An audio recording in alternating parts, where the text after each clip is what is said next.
Hola, buenos días.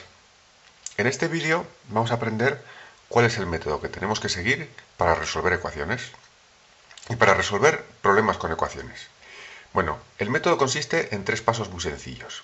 El primer paso que tenemos que dar cuando tenemos un problema de ecuaciones es, primero, identificar x. Es decir, si tenemos el típico problema en el que nos dice un padre tiene tantos años y su hijo tiene 3 veces menos que su padre, tenemos que decir a qué llamamos x. Llamamos x a la edad del padre, llamamos x a la edad del hijo, llamamos x a la edad del primo, del abuelo, del sobrino, de quien sea. Lo que sea, a lo que vayamos a llamar x, lo tenemos que definir claramente y tenemos que apuntar.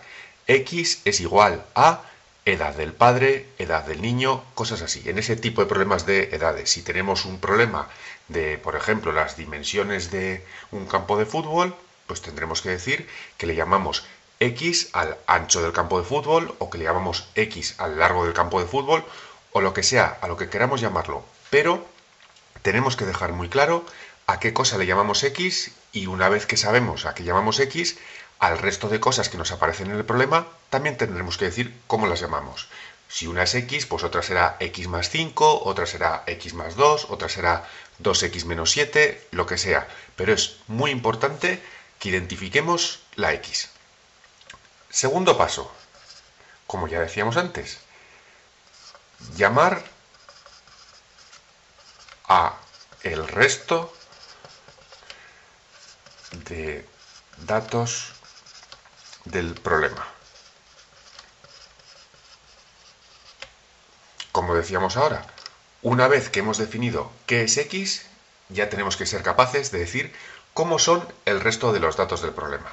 Es decir, sabemos que en el ejemplo de antes, si a x le hemos llamado la edad del padre, pues llamaremos x entre 3 a la edad del hijo o lo que sea. Pero una vez que conocemos x, ya somos capaces de llamar y de identificar cuáles son el resto de datos del problema.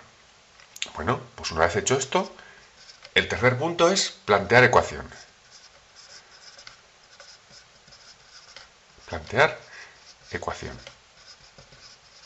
Bueno, nuestra ecuación siempre va a tener dos lados. Entonces, siempre tendremos que coger y fijarnos en el problema, qué nos dicen para un lado de la ecuación y qué nos dicen para el segundo lado de la ecuación.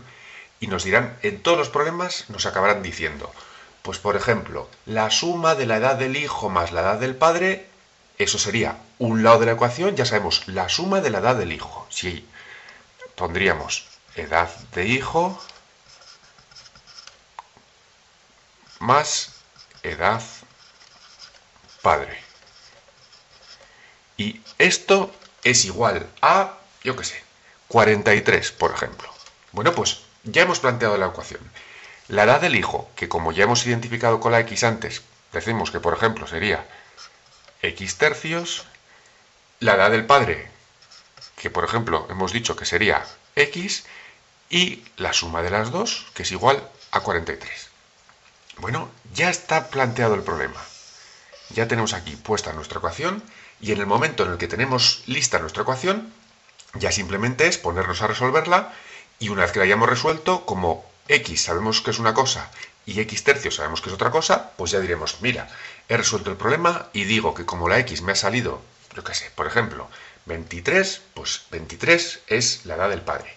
Y x tercios, que sea la del hijo, pues 23 entre 3, esa será la edad del hijo. Pero los pasos básicos para resolver este tipo de problemas son siempre los que ponemos aquí. Primero, muy importante, identificar bien a qué llamamos x. Segundo, una vez que ya sabemos lo que es x, vamos a identificar el resto de cosas del problema. ¿Vale? Una será 3x más 5, otra será 2x más 1, lo que sea. Y por último, el tercer paso, y no menos importante, plantear la ecuación. La ecuación siempre va a ser algo igual a algo, una cosa igual a otra cosa. Bueno, pues vamos a fijarnos en el problema, saber qué es una cosa, y una vez que sabemos lo que es una cosa, que será un lado de la ecuación, diremos, eso es igual a otra cosa. Segundo lado de la ecuación. Si hacemos estos pasitos, vamos a ver cómo todos los problemas de ecuaciones nos salen de forma muy sencilla. Pero bueno, para verlo, vamos a poner unos ejemplos que miraremos en los siguientes vídeos.